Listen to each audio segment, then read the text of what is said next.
네, 여러분 한 주간 잘 지내셨죠? 오늘도 참으로 좋은 날입니다. 여러분의 생애에 좋은 일들이 많이 일어나기를 기도합니다. 오늘은 토마스 오덴 책을 중심으로 설교를 통한 말씀의 목회에 이 부분을 함께 연구하도록 하겠습니다. 설교란 케르고마라고 말하는데, 케르고마는 무엇이냐? 예수 그리스도는 구세주라는 기쁜 소식을 선포하는 것입니다. 그래서 케르고마 하면 선포하다는 그런 의미가 되는데요.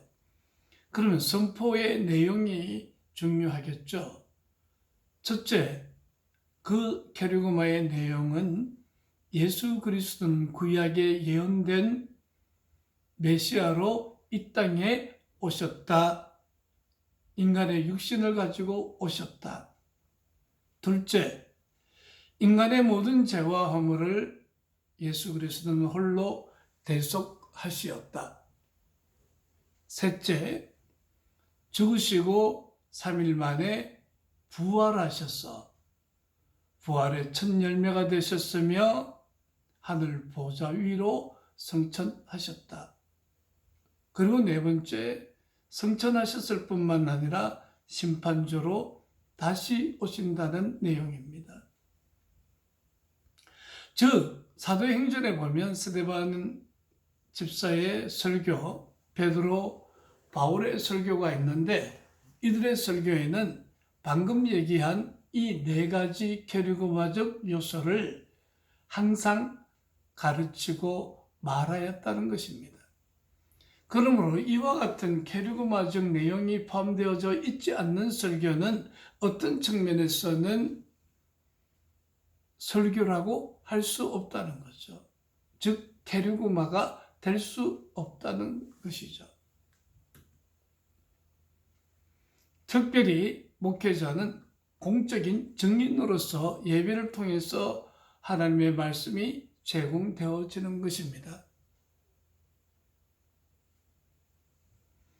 그래서 설교한다 이 말보다는 공적 증언 아니면 선포, 이런 말씀 선포, 이런 내용이 훨씬 더 케르고마의 의미와 가까운 거죠. 오늘 우리 시대에는 설교라는 용어가 참으로 부정적으로 많이 쓰여져요. 그래서 엄마가 잔소리하면 내게 설교하지 마 이렇게 말하는 사춘기 아이도 있고, 또 내게 설교하냐 뭐 이런 비아냥거리는 도구로 쓰여지는데, 설교는 교리를 설파한다는 측면이 있어서 방금 얘기한 케르고마적 공적 증언으로서의 그 가치를 충분히 담고 있지 못하다고 봐요. 그러므로 설교라는 말 대신에 공적 증언 내지는 선포, 말씀 선포, 이런 용어가 훨씬 더 성서적이라고 말하겠습니다. 우리는 먼저 계시된 하나님의 말씀을 봅니다. 그리고 성서에 기록된 하나님의 말씀을 성서 기자들이 그와 같이 옮겼었죠. 그래서 세 번째, 오늘의 언어로 선언된 말씀이 우리 청중들은 듣기를 원하는 것입니다. 성서 기자들이 하나님의 계시된 말씀을 먼저 듣고 그걸 성서에 기록하고 기록된 하나님의 말씀이 오늘의 언어로 다시 증거되어져야 된다는 것입니다. 그러니까 오리지널 인터프리테이션이 먼저 필요하겠죠. 성서에 기록된 대로 해석해내는 능력이 필요하고, 그리고 오늘의 언어, 오늘의 상황에서 컨템포러리 인터프리테이션이 또 이루어져야 되는 거예요. 만약 기록된 하나님의 말씀으로만 말씀해 주신다면 그거는 지식 전달 내지는 어떤 문서 해석의 가치 이상 넘지 못하는 거예요. 그러나 오늘의 언어로 해석이 되어지고 우리의 삶 속에 적용되어질 때 계시된 말씀은 성서에 기록된 말씀으로 전환되어졌고 그 말씀은 오늘의 청중들이 이 세상을 살아가는데 필요한 메시지로 전환되어지는 거예요. 그러므로 오늘날 청중들은 오늘의 우리의 언어, 오늘 우리의 상황에 맞는 하나님의 메시지를 듣기를 원하는 거죠. 그래서 계시된 말씀은 말을 통해서 전달되며 일상적인 인간의 언어를 통해서 말하여지고 기록되고 기억되고 다른 말로 번역되며 다시 증거되어지는 것입니다. 그래서 설교는 대화이다 또는 목회는 대화이다라는 말을 중요하게 여깁니다. 그러니까 커뮤니케이션 전달 능력이 필요한 거죠. 그래서 하나님의 말씀은 오늘의 우리의 일상적인 언어로 우리의 컨템포러리 엔바이러먼트 속에서 새로운 해석이 되어져야 되고 그리고 한 걸음 더 나가서 우리의 삶의 어플리케이션이 되어져서 오늘날 이 세상을 살아가는 우리들에게 살아있는 말씀으로 증거되어져야 된다는 것입니다. 그러니까 단순한 성서 오리지널 인터프리테이션 안에 머문다면 그것은 공부하는 것이고 지식을 전달하는 수준으로는 가치 있을지 모르지만 생명력 있는 하나님의 말씀으로 우리에게 다가오지 못한다는 것이죠. 특별히 설교는 두 가지 측면이 있는데 하나는 예언자적인 측면이 있습니다. 그것은 우리를 향하신 하나님의 말씀, 즉 설교는 하나님이 오늘 우리들에게 무엇라고 말씀하는가를 간절히 듣는 한 부분이 있고요. 제사장적인 측면은 기도와 찬양 그리고 중재로 그들의 응답을 하나님께 드리는 공동체에 초점을 맞추는 것입니다. 그러므로 제사장적인 측면은 하나님 앞에 드려지는 것이라면 예언자적인 측면은 오늘 우리들에게 하나님의 말씀이 들려지고 증거되어지는 것이죠. 특별히 예언자적인 측면은 선지자적인 그 요소를 많이 담고 있는 반면에 제사장적인 측면은 목양적이고 돌보는 차원의 가치도 많이 있습니다. 설교의 네 가지 기능을 살펴보면 첫째는 교리적인 설교를 할 수 있겠죠. 그래서 성서의 교리, 소위 말하는 조직신학의 주요한 주제들을 우리는 성서를 통해서 증거되어질 것입니다. 또 도덕성을 강조하는 그와 같은 설교가 있을 것입니다. 그래서 이는 윤리적인 설교, 도덕적인 설교의 가르침을 말하는 것이죠. 이런 것들은 어떤 측면에서 보면 매우 목양적인 측면이라고 말할 수 있습니다. 그래서 목회적인 측면이 있는 것이죠. 그러므로 설교 안에는 목양적이다, 목회적이다 그 얘기는 마치 선한 목자가 양떼를 돌보듯이 돌보는 기능으로서의 설교가 되어지니까 여기는 설교 안에는 카운셀링 기능도 있는 거죠. 패스트럴 케어 기능도 있고요. 돌보고 양육하고 양떼를 치는 그런 기능을 말하는 거죠.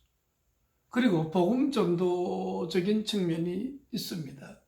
즉 예수 그리스도는 구약에 예언된 메시아로 이 땅에 오셔서 모든 인간의 죄와 허물을 대속하셨고 죽으시고 사흘 만에 부활하셔서 승천하셨을 뿐만 아니라 다시 심판주로 오실 하나님이시라. 그러므로 주 예수를 믿어라. 그리하면 너와 내 집이 구원을 얻으리라 라는 복음 전도적인, 즉 캐리그마적인 요소가 있다고 하겠습니다. 그런데 제가 강조하고 싶은 것은 교리적인 설교든 윤리적인 설교든 또 목양적인 설교든 복음 전파적인 설교이든 다 캐리그마적 요소가 이 안에 가미되지 않으면 그것은 캐리그마 선포라고 할 수 없다는 거죠. 그냥 교리를 설명하는 시간이고 도덕에 대한 가르침을 주는 시간이고 따뜻한 카운셀링이고 복음 전도라는 그 측면을 넘어서지 못하지만 캐리그마적 내용이 그 안에 가미되어질 때는 살아있는 하나님의 말씀, 생명의 하나님과 인격적으로 접촉이 이루어진다는 것입니다. 설교의 대상을 보면 설교는 전체 공동체에 선포되면서 한 개인의 마음에 와서 닿아지는 거죠. 그러므로 그 설교 대상은 전체 공동체이면서 동시에 한 개인이다. 그렇게 말할 수 있어요. 듣는 행위로 보면 전적으로 개인에게 속한 일이죠. 또 많은 사람들을 모아놓고 말씀을 증거해도 그 순간에 한 개인은 개인적으로 그 말씀이 전해져 온단 말이에요. 그래서 전체 대상을 놓고 말씀을 증거하지만 한 개인에게 증거되어진다는 측면에서 보면 설교의 대상은 전체 공동체이면서 또한 한 개인의 마음의 중심에 와 닿는 말씀이 되는 것이죠. 즉 설교는 전체 공동체에서 하는 거지만 메시지가 증거되어지고 그 마음의 심년에 폐부로 파고 들어가는 하나님의 말씀은 매우 개인적인 사적인 형태를 띈다. 그렇게 말하겠습니다.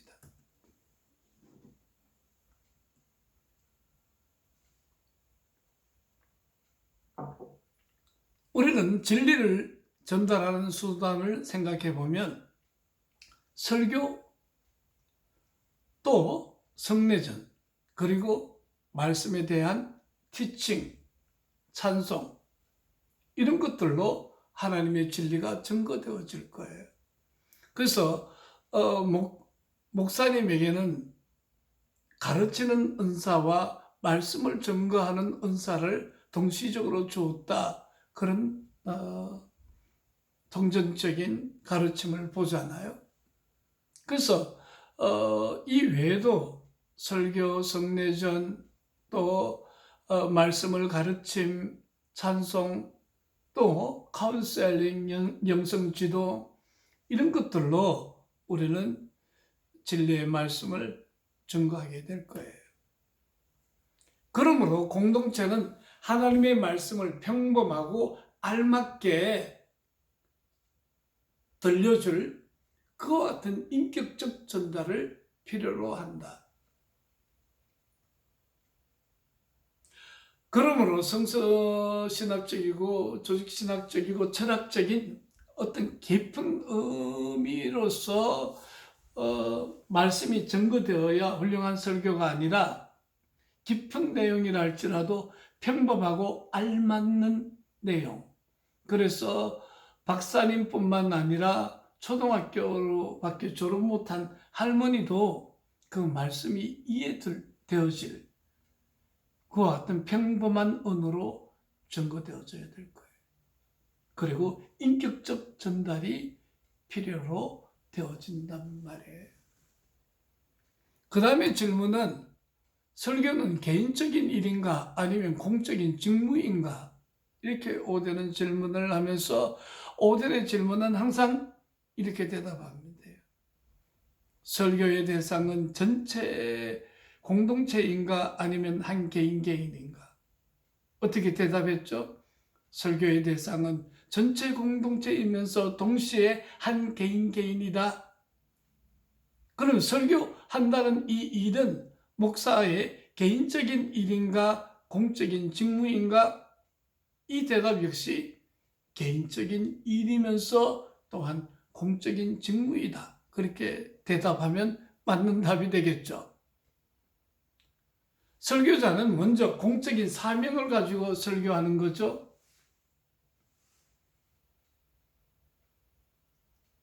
하나님으로부터 부름을 받아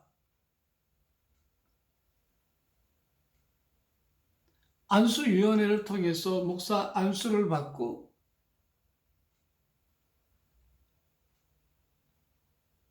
하나님의 자기 노출에 대해서 전적으로 회중들이 응답하도록 말씀을 증거하고 또 가르치고 목양하고 돌보기 위해서 따로 세워진 그리스도의 공동체 가운데서의 한 직임을 맡은 자가 목회자라고 말하고 있잖아요. 그러므로 목회자는 공적인 권한을 가지고 말씀을 전가하는 거예요. 물론 평신도 리더들이 구역에서 예배를 인도하고 말씀을 전가할 수는 있어도 주일날 공예배, 대예배에 설교한다는 것은 그것은 목사의 권한을 침범하는 것이란 말이에요. 그러므로 설교한다는 이 말은 주일날 공예배에 설교를 한다는 것은 공적인 사명을 가지고 하는 공적 직무가 되는 거예요. 그러므로 5대는 예복의 중요성을 얘기하면서 가능하면 구약의 제사장들처럼 예복을 입기를 권면하고 있어요. 그러나 설교하는 직무는 한 개인의 인격에 한원시키지 않으면서도 그 인격이 부각되어질 것을 요구해요. 이건 존 웨슬리의 말인데 이 말의 의미는 뭐냐면 설교한다는 이 직무를 한다는 것은 그 설교자의 인격에 다 환원시켜서 말하면 자기 얘기, 자기 자랑, 자기 집안 자랑, 자기 책 읽은 것, 철학을 얘기하는 것이기 때문에 틀린 말이에요. 그러나 분명히 설교자의 인격이라는 한 개인의 인격이 부각되어질 수밖에 없어요. 우리는 마태, 마가, 누가, 요한복음 성격이 다른 4명의 그 성서 기자들이 같은 것을 경험하면서도 그 문체가 다 다르듯이 그들의 인격과 성격이 그 성경 안에 가미되어져 있듯이 같은 하나님의 말씀을 가지고 본문을 가지고 말씀을 증거한다 할지라도 그 말씀을 목회자, 설교자가 어떤 눈으로 보고 어떻게 해석하고 어떤 가치로 그것에 접근하는가에 따라서 그 말씀은 이러한 형태도 될 수 있고 저러한 형태도 될 수 있는 거예요. 그러므로 물론 개인 인격에 환원시킨다면 그건 설교가 아니라 개인 사설에 불과한 것이죠. 그러나 설교 안에는 개인의 인격이 부각되어져요. 지금 제가 여러분에게 가르칠 때도 이 문장 사용도 역시 김홍 교수라는 한 개인이 즐겨 쓰는 그와 같은 문장 형태로 여러분에게 가르치고 있듯이 또 내가 갖고 있는 그 어떤 가치가 더 크게 부각되어지듯이 가르치는 일뿐만 아니라 설교에는 더욱더 이런 일이 많이 일어난다. 그러므로 설교는 분명히 공적인 직무인데 개인적인 인격이 부각되어진다는 것을 기억하시기 바라요.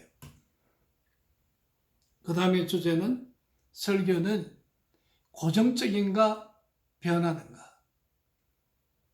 이것 정답 역시 설교는 하나님의 말씀을 증거한다는 측면에서 텍스트가 고정적으로 되어 있다는 측면에서 고정적이지만 그러나 오늘의 우리의 환경, 삶이 다변화되어진다는 측면에서 계속 유동적으로 변화되어진다. 그러므로 설교는 유동적으로 변화되어지지만 항상 또 동일하다.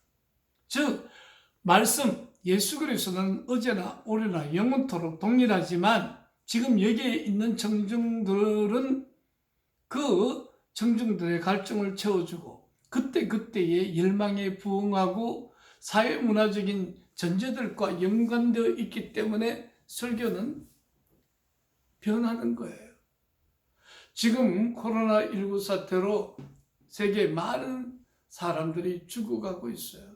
지금 약간 잠잠해진 것 같지만 또 어떤 측면에서 2차 대란이 일어난다고 10월을 경계하기도 하고 그래요. 어제 트럼프 대통령은 코로나19는 진주만습격보다 또는 9.11 테러보다 더 심각하게 우리들에게 온 위기였다라고 말하고 있는데 눈에도 보이지 않는 이 미생물인 바이러스에 의해서 인간들이 맥없이 쓰러져가고 죽어지고 또는 인간의 그야말로 연약함을 철저하게 경험하는 시간을 보내고 있어요.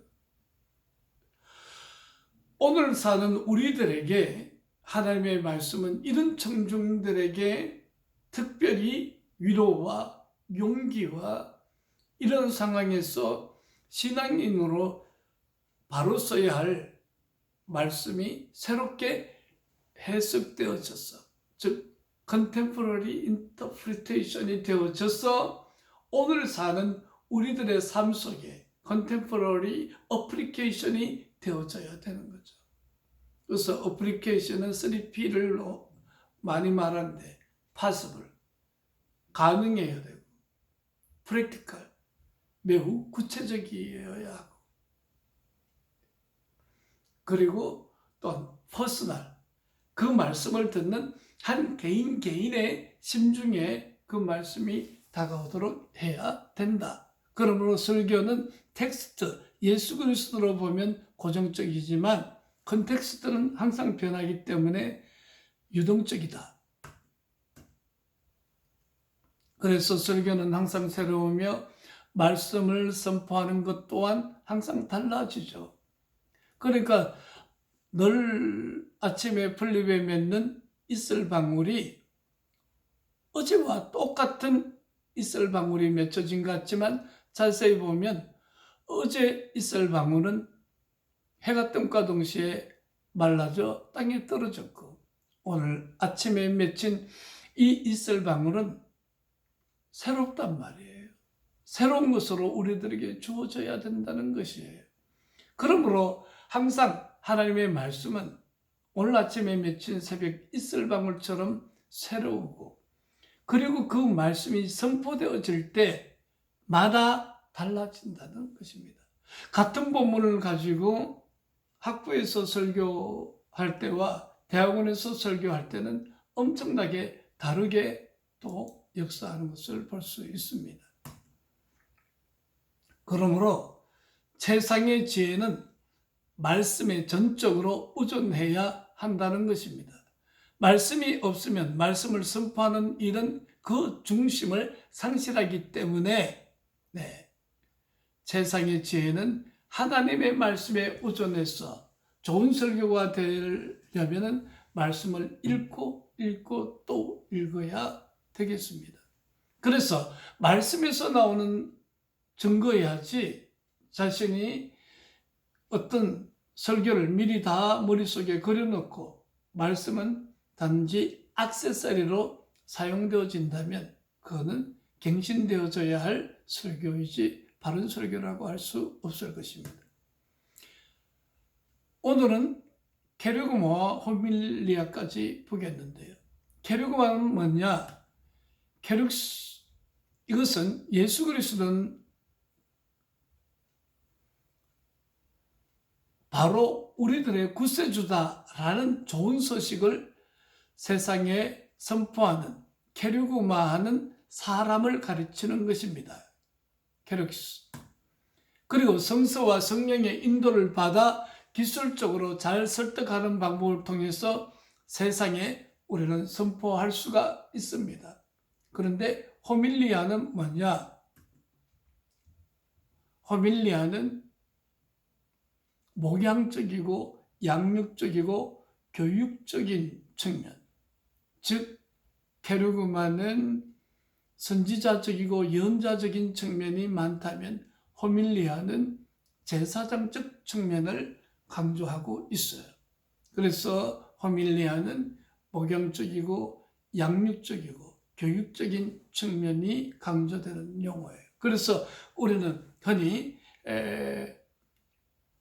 설교를 호밀리아 내지는 케르고마라는 용어로 쓰여지는데 프리칭, 선포하다는 뜻이잖아요. 그거는 케르고마적인 의미가 많겠죠. 그래서 호밀리아로 양육적이고 교육적인 측면으로 말씀이 증거되어지더라도 목양적으로 증거되어지더라도 케르고마적 선포적인 요소가 항상 가미되어져야 된다. 다시 말하면 예수는 구약에 예언된 바로 그 메시아로 이 땅에 오셨다. 인간의 모든 죄와 허물을 대신해서 대속 어린 양으로서 죽으시고 부활하셨다.